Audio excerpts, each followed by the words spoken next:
দর্শক মণ্ডলী, প্রকৃতি এবং পরিবেশ নিয়ে আমাদের নিয়মিত অনুষ্ঠান আমার পৃথিবী দেখার আমন্ত্রণ জানাচ্ছি। আশা করি আপনারা সবাই ভালো আছেন। আমাদের আজকের অনুষ্ঠানে আমরা আলোচনার দৃষ্টি ফেরাবো ভূমিকম্পের প্রতি। হ্যাঁ, আপনারা ঠিকই অনুমান করেছেন, আমাদের দেশে সাম্প্রতিক অতীতে যে কটি ভূমিকম্প আঘাত এনেছে তাতে এ নিয়ে ব্যাপক আলোচনার জন্ম দিয়েছে এবং প্রকৃতির এই নিয়মিত অনুষঙ্গী ঘটনা প্রবাহ ভূমিকম্প আকারে যা আঘাত হানে সেটি আমাদেরকে আলোড়িত করে, আমাদেরকে উত্তেজিত করে, আমাদেরকে অনেক ক্ষেত্রে আতঙ্কিতও করে। কিন্তু এটি প্রকৃতির এমনই একটি নিয়মিত ঘটনা যেটি সম্পর্কে জানাটা খুবই জরুরি। জানা জরুরি কখন, কোথায়, কেন, কিভাবে ভূমিকম্প আঘাত হানে এবং তার ফলে কি ঘটে এবং আমাদের কি করা উচিত। চলুন আজকে বিশেষজ্ঞদের সাথে কথা বলি, যারা সরকারের দায়িত্বপ্রাপ্ত সংস্থা আছে তাদের সাথে কথা বলি এবং আমরা বোঝার চেষ্টা করি এই প্রকৃতির প্রলয়ঙ্করী যে ঘটনা তার সাথে কিভাবে বসবাস করতে শেখা যায়।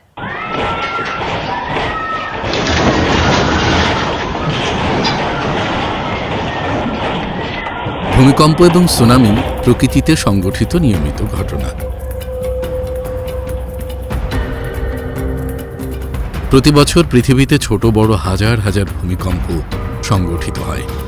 তীব্র শক্তির এবং কোনো লোকালয়ের কাছাকাছি সংঘটিত ভূমিকম্প আমাদের সচকিত করে, নইলে মৃদু ও দূরবর্তী স্থানে সংঘটিত ভূমিকম্প আমাদের তেমন উদ্বিগ্ন করে না।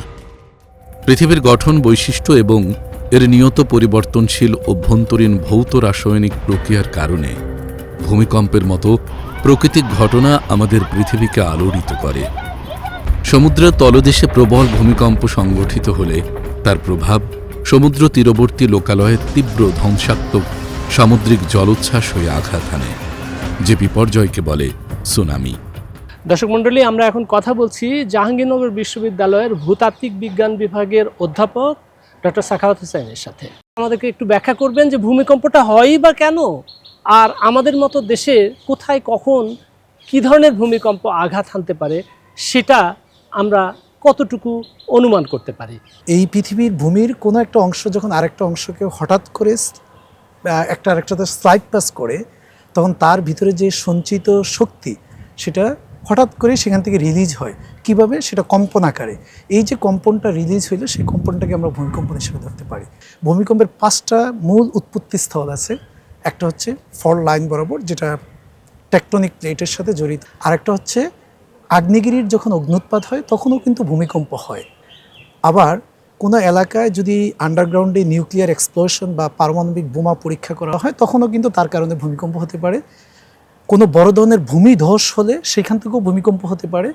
এবং সর্বশেষ যেটা, সেটা হচ্ছে যে আমরা জানি পৃথিবীর বাইরে থেকে যদি মেটিওরাইট বা উল্কাপিণ্ড এসে পৃথিবীতে আঘাত হানে তার কারণেও ভূমিকম্প হতে পারে। কিন্তু সবচেয়ে বড় যে ভূমিকম্প, যার কারণে প্রাণহানি এবং আমাদের যে বিভিন্ন রিসোর্সের যে ধ্বংসপ্রাপ্ত হয় ম্যাক্সিমাম, সেটা হচ্ছে মূলত টেকটনিক প্লেট বা ফল্টের কারণে যে ভূমিকম্প সেটার সাথে জড়িত। আমরা যে টেকটনিক প্লেট বলি, জিনিসটা অ্যাকচুয়ালি কী? সো আপনারা সবাই জানেন আর্থ যেটা বা পৃথিবী, যেটা পৃথিবীর উপর থেকে কেন্দ্র পর্যন্ত, এটা আমাদের যে সকল ফিজিক্যাল এবং কেমিক্যাল বৈশিষ্ট্য বেস করে আমরা কতগুলি অংশে ভাগ করে ফেলে থাকি। এটা আপনি আরও এক সহজ এক্সাম্পল, আমরা যদি একটা ছোট্ট ডিম নেই হাতে, ডিমের যে উপরিভাগের যে শক্ত খোসাটা, সেটাকে আপনি বলতে পারেন পৃথিবীর উপরিভাগের যে ক্রাস্ট বা ভূত্বক, সেটা আমরা ধরতে পারি।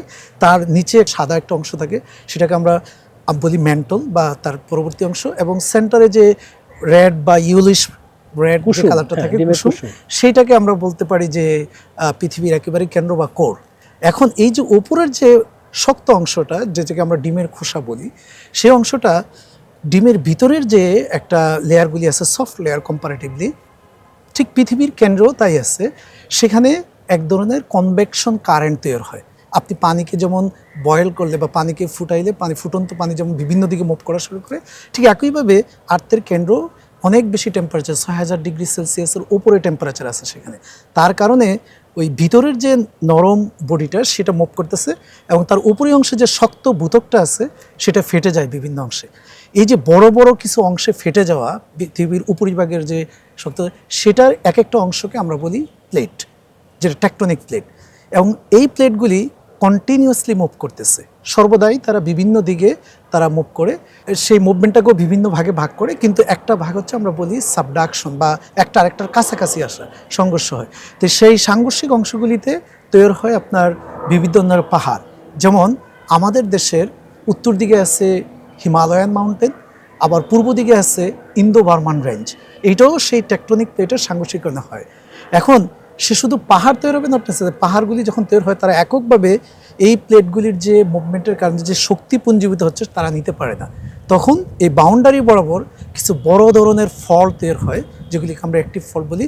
তারা সেই ফোর্সের বা তাদের যে বলগুলি সেখানে পুঞ্জীভূত হয়, এবং যখন এই পুঞ্জীভূত বল আমার যে ভূতক তার যে শক্তি সঞ্চয় করে রাখার শক্তি, সেটাকে আমি বলবো যে ওই শক্তির বাহিরে চলে যায়, তখন সেই শক্তিটা বা পুঞ্জীবিত বলটা বা ফোর্স সেটা রিলিজ করে দেয়, এবং সেই রিলিজটাই হচ্ছে ভূমিকম্প।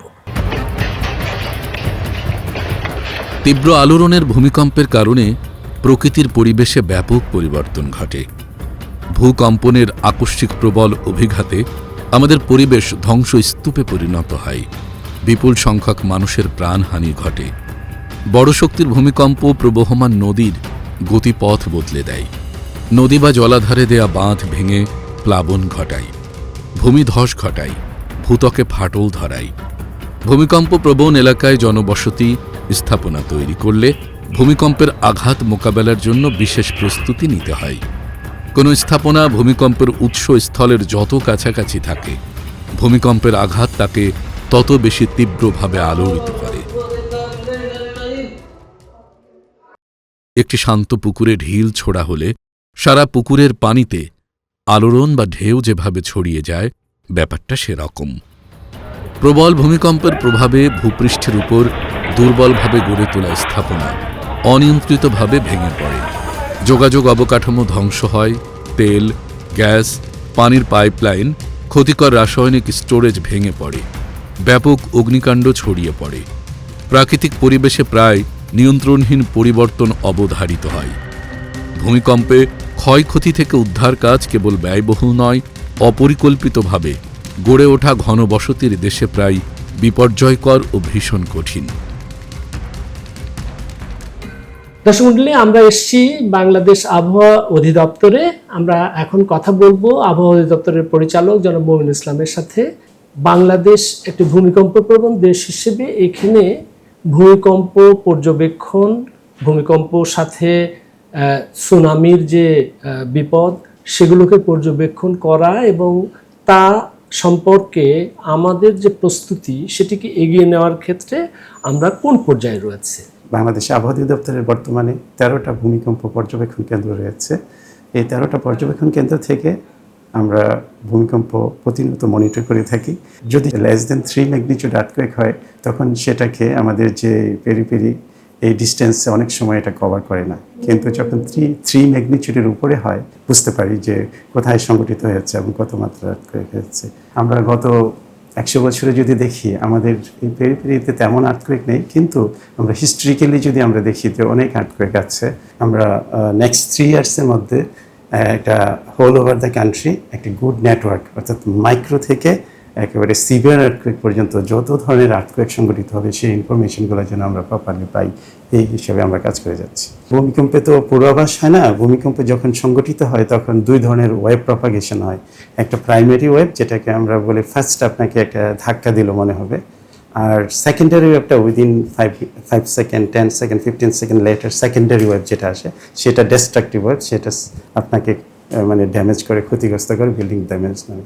তখন আমরা কি করি, যখন আমরা আর্থকুয়েক হয় উইদিন 10 মিনিটস 10 to 12 মিনিটসের মধ্যে আমরা ম্যানুয়ালি এটা P wave, S wave calculate করে আমরা কোথায় কত দূরত্বে আর্থকুয়েকটা হয়েছে, কত ডেপথে হয়েছে, কত মাত্রার আর্থকুয়েক হয়েছে, সেটা তথ্যটা আমরা দিয়ে থাকি। শুধু তাই না, যদি বড় ধরনের কোনো আর্থকুয়েক হয়ে থাকে, যখন সমুদ্রের মধ্যে যদি কোনো বড় ধরনের আর্থকুয়েক হয় যেটা থেকে সুনামি জেনারেট করার সম্ভাবনা থাকে, এই ক্ষেত্রে বাংলাদেশ আবহাওয়া অধিদপ্তর 3টা আন্তর্জাতিক সংস্থা আছে আমাদের, ইউনেস্কোর তত্ত্বাবধানে এই 3টা স্টেশন প্রতিষ্ঠা হয়েছে আপনার ইন্ডিয়ান ওশানের সুনামি মনিটর করার জন্য। সেখানে ইনকোয়েস আছে, INCOIS Indian National Centre for Ocean Information Service, যেটা হায়দ্রাবাদে আছে।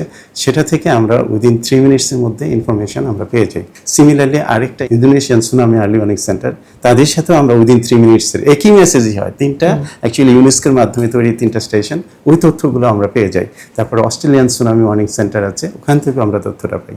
এই তথ্যগুলো পেয়ে আমাদের যে লোকাল যে সিসমিক মনিটরিং স্টেশন আছে, এখানে আমরা দেখি যে কোথায় আর্থকোয়েকটা হয়েছে। আমাদের এখানে ম্যাগনিটিউড ক্যালকুলেট করি, ম্যাগনিটিউড উইদিন 10 মিনিটসের মধ্যে ক্যালকুলেট করে আমরা বুঝতে পারি যে কোথায় আর্থকোয়েকটা হয়েছে।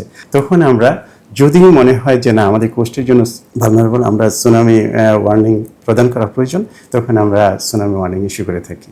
Bangladesh comprehensive nuclear test ban ট্রিটির স্বাক্ষরকারী দেশ।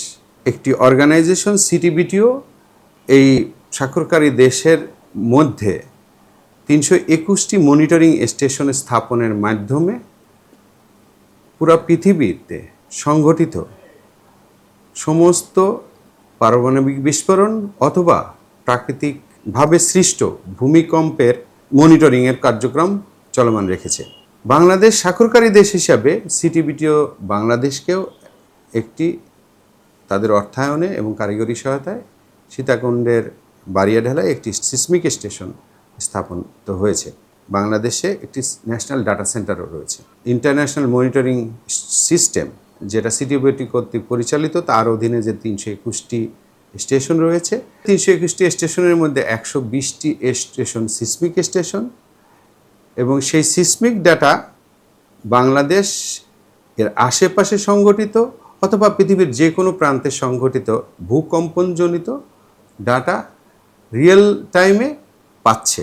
একই সঙ্গে অন্যান্য দেশগুলিও এই সকল ডাটাগুলো পাচ্ছে। এই যে এতগুলি স্টেশনের ডাটা আদান প্রদানের যেই সুযোগ বাংলাদেশে তৈরি হয়েছে, সেটা একটা বিরল। প্রাথমিকভাবে বাংলাদেশ অ্যাটমিক এনার্জি কমিশনে টেকনিক্যাল কাউন্টার পার্ট হিসাবে এই স্থাপনা নির্মাণ এবং এর রক্ষণাবেক্ষণের দায়িত্ব ছিল। পরবর্তীতে এর সঙ্গে ঢাকা বিশ্ববিদ্যালয়ে যারা এই সিসমিক ডাটা নিয়ে কাজ করে, জাহাঙ্গীরনগর বিশ্ববিদ্যালয়, ড্যাফোডিল বিশ্ববিদ্যালয়, এদের সংশ্লিষ্ট কর্মকর্তাবৃন্দ ইতিমধ্যেই অথরাইজড ইউজার হিসাবে এই ন্যাশনাল ডাটা সেন্টারে ডাটার অ্যাক্সেস পাচ্ছে। এবং আমরা এরপরে যেটা করেছি, বিএমডি এবং জিএসবি, তাদের থেকেও আমরা অলরেডি অথরাইজড ইউজার পেয়েছি, নাম পেয়েছি, তাদেরকেও আমরা এর সাথে সম্পৃক্ত করার কার্যক্রম চলমান রয়েছে। আবহাওয়া মণ্ডলীতে কখন কোথায় ঝড়, বন্যা, জলোচ্ছ্বাস, ঘূর্ণিঝড় তৈরি হচ্ছে, কখন কোথায় সেগুলো আঘাত হানবে, তা যথেষ্ট নির্ভরযোগ্যভাবে পূর্বাভাস দেবার সামর্থ্য এখন আমাদের দেশেও গড়ে উঠেছে। কিন্তু ভূমিকম্প কখন, কোথায়, কতখানি তীব্র মাত্রায় আঘাত হানবে, সেটি বলার মতো জ্ঞান নির্ভর সামর্থ্য পৃথিবীতেই এখনও গড়ে ওঠেনি। প্রতিনিয়ত ভূমিকম্প পৃথিবীর কোথাও না কোথাও ঘটছে। মানুষ ভূমিকম্পের কম্পনের সাথে মানিয়ে নিয়ে তাদের স্বাভাবিক জীবন যাপন করছে।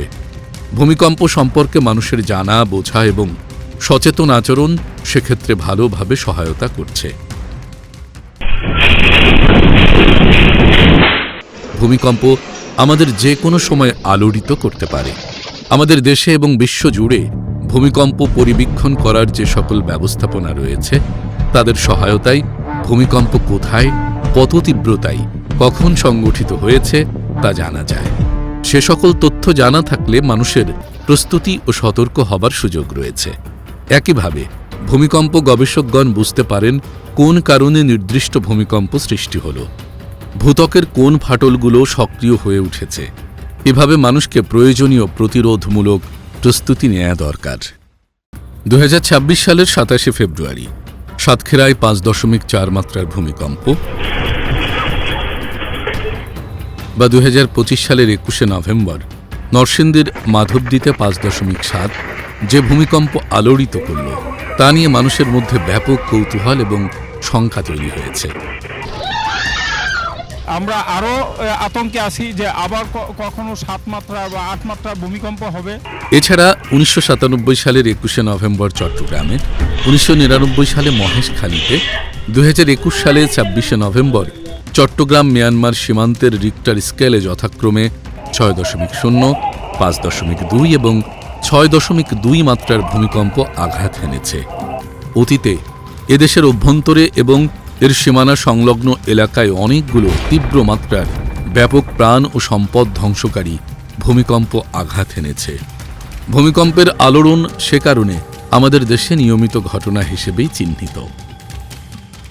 আমাদের দেশের মধ্যাঞ্চলে এবং আমাদের দেশের পশ্চিম দক্ষিণাঞ্চলে যেই ফাটলগুলি আছে আমাদের ভূত্বকের মধ্যে, আমরা বেসমেন্টে বলি আর কি, সেই ফাটলগুলির বয়স কিন্তু আমাদের প্লেট বাউন্ডারির কাছে যে ফল্টগুলি আছে, বড় বা মেজর ফল্ট যেগুলি আছে, তাদের তুলনায় অনেক বেশি পুরাতন। আমি যদি উত্তরের কথা বলি, সো উত্তরে আপনার আছে ধরেন আমরা বলি মেইন ফ্রন্টাল থার্স্ট, তারপরে ওল্ডহ্যাম ফল্ট, ডাউকি ফল্ট, আপনারা অনেকেই হয়তো শুনেছেন সেটার নাম।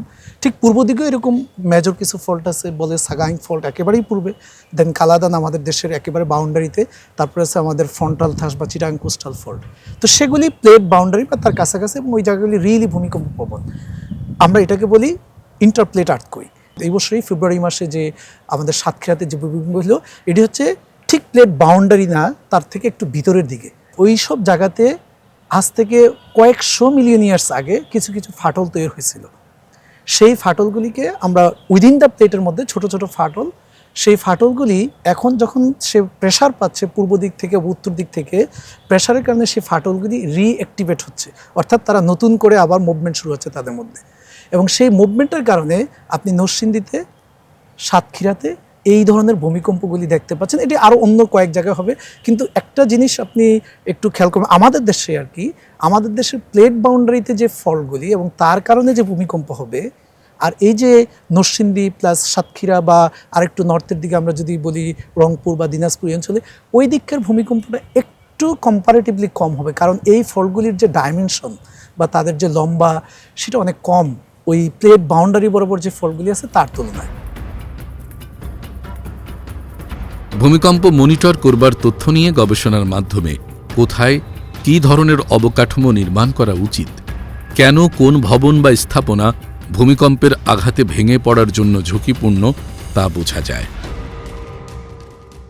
আমরা যদি আমাদের স্থাপনাগুলা, আমরা যদি আমাদের অ্যাক্টিভিটিসগুলো আমরা ওইভাবে করি, চিন্তা করে যে এখানে আর্থকুয়েক হতে পারে, আর্থকুয়েক এই ধরনের ক্ষয়ক্ষতি হতে পারে, তাহলে কিন্তু আমরা ক্ষয়ক্ষতি কমিয়ে নিয়ে আসতে পারবো, যদি আমি বিল্ডিং কোডকে সেভাবে মেনে নেই। আপনি জানেন দুর্যোগের ক্ষয়ক্ষতি যদি কমাতে চাই, আমার যদি আমি ধরেন এই ভবনটার ভিতরে আছি, এখন আমি এখান থেকে যদি আর্থকুয়েক তো কখন হবে আমি জানি না, কিন্তু আমার যদি রোড থেকে যে আর্থকুয়েক হচ্ছে আমি বাইরে হয়ে যেতে পারবো, এরকম যদি ওপেন স্পেস থাকে, আমার যদি সুযোগ থাকে, তাহলে আমার রিস্কটা কমে যাবে, দুর্যোগ ঝুঁকি কমে যাবে। যে কোনো দুর্যোগের ক্ষেত্রে যদি আমার করণীয় সম্পর্কে আমি জানতে পারি, বুঝতে পারি যে আমার কি করা উচিত, তাহলে কিন্তু আমি সেটা থেকে কিছু পরিত্রাণ পাওয়ার একটা চেষ্টা করব, এবং তাহলেই ক্ষয়ক্ষতি অনেকাংশ কমে যাবে। দুর্ভাগ্যক্রমে ভূমিকম্প এবং কার্যকারণ সম্পর্কে না জানার কারণে গুজব ছড়ানো সহজ হয়। মানুষ আতঙ্কগ্রস্ত হয়ে বেসামাল আচরণ করে, এতে নিজের এবং চারপাশের জন্য বাড়তি বিপদ ডেকে আনে। উদ্ধার তৎপরতাই জটিলতা বাড়ায়। ভূমিকম্প নিয়ে তথ্য বিজ্ঞান নির্ভর আলোচনার বদলে অপতথ্য, গুজব যদি ডালপালা মেলে, তা কারও জন্য কোনো ইতিবাচক সহায়তা করে না। একদম রিসেন্ট এক্সাম্পলটা আমি আনতেছি, নরসিংদী ভূমিকম্পের পরপর আপনি দেখছেন যে ভূমিকম্পের কারণে বিল্ডিং ধসে কিন্তু লোক মারা যায়নি, লোক মারা গেছে আতঙ্কিত হয়ে উপর থেকে লাফ দিচ্ছে, দেয়াল ধসে গেছে, বিভিন্ন কারণে লোকজন অনেক বেশি আতঙ্কিত হয়েছে এবং বেশ কয়েকজন লোক মারা যায়, অনেক বেশি লোক হসপিটালাইজ হয় এবং অনেক বেশি লোক আতঙ্কিত হয়। কারণটা কি?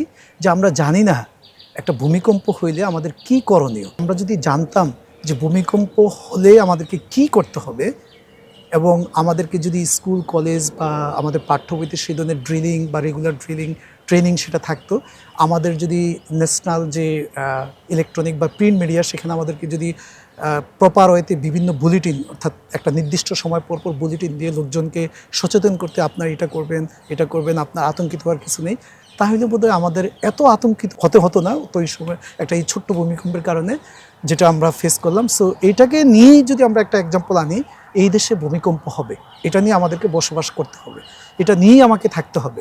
সো আমরা আমাদের জানবো যে আমাদের এলাকাটা কেমন ভূমিকম্প প্রবণ, কোন এলাকাটা কতটুকু ভূমিকম্প প্রবণ, সেই অনুযায়ী আমরা যদি আমাদের বিল্ডিং কোডকে আপডেট করি, ন্যাশনাল বিল্ডিং কোড যেটা লাস্ট 2020-এ আপডেট করা হয়েছে, সে যদি আমরা আরও আপডেট করি নতুন ইনফরমেশন দিয়ে, এবং আমরা যদি আমাদের ইমার্জেন্সি বা ডিজাস্টার রেসপন্স প্ল্যান সেভাবে তৈরি করি, আমার মনে হয় তাতে করে আমাদের আতঙ্কের মাত্রা বা ক্ষয়ক্ষতির মাত্রা অনেকাংশেই কমিয়ে আনা সম্ভব। পৃথিবীতে উচ্চমাত্রার ভূমিকম্প প্রবণ এলাকায় নিরাপদে শান্তিপূর্ণভাবে বসবাসের অসংখ্য উদাহরণ তৈরি হয়েছে। তেমনি এক উদাহরণ 2010 সালে দক্ষিণ আমেরিকার চিলি এবং ক্যারিবীয় অঞ্চলের হাইতির তীব্র ভূমিকম্প এবং সেখানকার অভিজ্ঞতা। এশিয়ার জাপানের অসংখ্য ভূমিকম্প এবং তার ব্যবস্থাপনা কৌশলও আমাদের নজর এড়িয়ে যাওয়া উচিত নয়। 2010 সালের জানুয়ারিতে প্রথমে হাইতিতে একটা ভূমিকম্প হয়, সেটা হচ্ছে জাস্ট 7 মাত্রার। আরেকটা ভূমিকম্প হয় ফেব্রুয়ারি মাসে চিলিতে, সেটা হচ্ছে 8.8 মাত্রার। লক্ষণীয় বিষয় সেটা হচ্ছে যে 8.8 মাত্রা ভূমিকম্প যেটা চিলিতে আঘাত হানে, তার কারণে মাত্র কয়েকশো লোক মারা যায়। ক্ষয়ক্ষতির পরিমাণও আমি বলবো অনেক কম। যেটা 7 মাত্রার ভূমিকম্প যেটা হাইতিতে আঘাত হানে, যেটা অনেক বেশি কম শক্তির, কিন্তু সেখানে কয়েক লক্ষ লোক মারা যায়। তার কারণটা কি? হাইতি যে তাদের ভূমিকম্প নিয়ে জনসচেতনতা ছিল খুবই কম। সেখানে যত বিল্ডিং তৈরি করা হয়েছে বা যত ইনফ্রাস্ট্রাকচার তৈরি করা হয়েছে, সেগুলি যে বিল্ডিং কোড মেনে তৈরি করা, সেটা তারা একেবারেই করেনি। তাদের দেশে ন্যাশনাল ডিজাস্টার হওয়ার পরে কী ধরনের রিলিফ বা উদ্ধার কাজ কীভাবে করা হবে, তারা সেই সম্পর্কে কোনো কিছুই তাদের ছিল না। তার কারণে একটা অল্প মাত্রা ভূমিকম্পের কারণেও, অর্থাৎ 7 মাত্রা ভূমিকম্পের কারণে অলমোস্ট সমস্ত বিল্ডিংগুলি নষ্ট হয়ে গেছে, প্রচুর পরিমাণে প্রাণহানি হয়েছে। ঠিক তার উল্টা চিহ্নটা আমরা দেখতেছি চিলিতে। চিলি যে দেশটা, সেটা অনেক বেশি সচেতন ভূমিকম্প সম্পর্কে। 85-এও সেখানে আরেকটা ভূমিকম্প হয় বড় মাত্রার। তার পরবর্তী তারা খুবই স্ট্রিক্টলি সেই দেশে বিল্ডিং কোড যেটা, সেটা ফলো করা শুরু করে। তাতে করে যত ধরনের ইনফ্রাস্ট্রাকচার তারা তৈরি করে, সেগুলি ভূমিকম্প সহনশীল একটা নির্দিষ্ট মাত্রার। প্লাস তাদের জনগণ খুবই সচেতন ছিল ভূমিকম্প হইলে কি করণীয়, কখন কি করতে হবে, হওয়ার আগে বা পরে বা সময় কি করতে হবে। এবং আরও যেটা ইম্পর্টেন্ট সেটা হচ্ছে যে তাদের একটা দুর্যোগ ব্যবস্থাপনা প্ল্যান ছিল, যে দুর্যোগ হওয়ার পর কিভাবে তারা ইমার্জেন্সি রেসপন্স করবে বা লোকজনকে সহায়তা করবে, সেই বিষয়ে তাদের খুবই সচেতন ছিল। এই কারণে তাদের ক্ষয়ক্ষতির মাত্রা অনেক অনেক অংশে কম আপনার হাইতির তুলনায়। বাংলাদেশের ভূগঠন, ভৌগোলিক অবস্থান এবং নরম পলিমাটির আচ্ছাদন এর জন্য এখানে ভূমিকম্প সহনীয় স্থাপনা গড়বার জন্য বিশেষ সতর্কতা দাবি করে। ভূমিকম্পের সময় নরম কাদামাটি এবং মাটির সাথে পানির উপস্থিতির কারণে ভূমির আলোড়নে তা তরল বা থকথকে কাদার মতো আচরণ করে।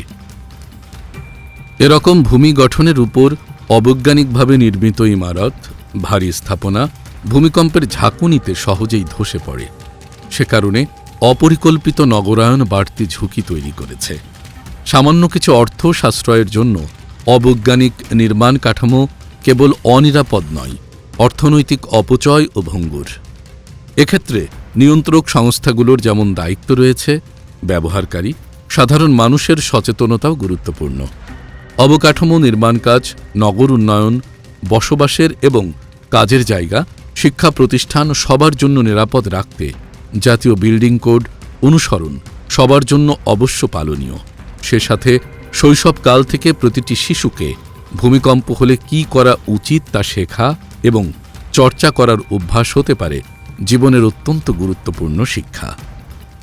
দর্শক মণ্ডলী, আপনারা যেমনটা জানলেন, ভূমিকম্প ঠিক কোথায়, কখন, কিন মাত্রায় আঘাত হানবে সেটি জানবার মতো জ্ঞান আমরা এখনও আয়ত্ত করিনি। কিন্তু যে জিনিসটি ইতিমধ্যেই আমরা জানি, একই তীব্রতার ভূমিকম্প যদি এক জায়গায় আঘাত হানছে ন্যূনতম ক্ষয়ক্ষতি হচ্ছে, আবার অন্য জায়গায় সেটি ব্যাপক ক্ষয়ক্ষতির কারণ হচ্ছে, প্রাণহানির কারণ হচ্ছে। তো বিষয়টি কেউ জানবার কারণে এবং তার জন্য আগাম প্রস্তুতি নেওয়ার কারণে সম্ভব হচ্ছে, আর অন্যদের ক্ষেত্রে এই জানার অভাব এবং প্রস্তুতির ঘাটতির কারণে বিপরীত অবস্থার সৃষ্টি হচ্ছে। সে কারণে বিষয়টি নিয়ে চর্চা খুব জরুরি এবং এর বৈজ্ঞানিক যে পরিভাষা তার সাথে যেমন অভ্যস্ত হতে হবে, এর জন্য করণীয় নির্দেশিকাগুলো সেগুলো মানাটাও জরুরি। এতে আমরা বিভ্রান্ত না হয়ে আমাদের করণীয়টা ঠিকভাবে পরিপালন করতে পারবো, সেটি খুবই গুরুত্বপূর্ণ। আজ এ পর্যন্তই, আগামী অনুষ্ঠান দেখার আমন্ত্রণ রইল। ধন্যবাদ।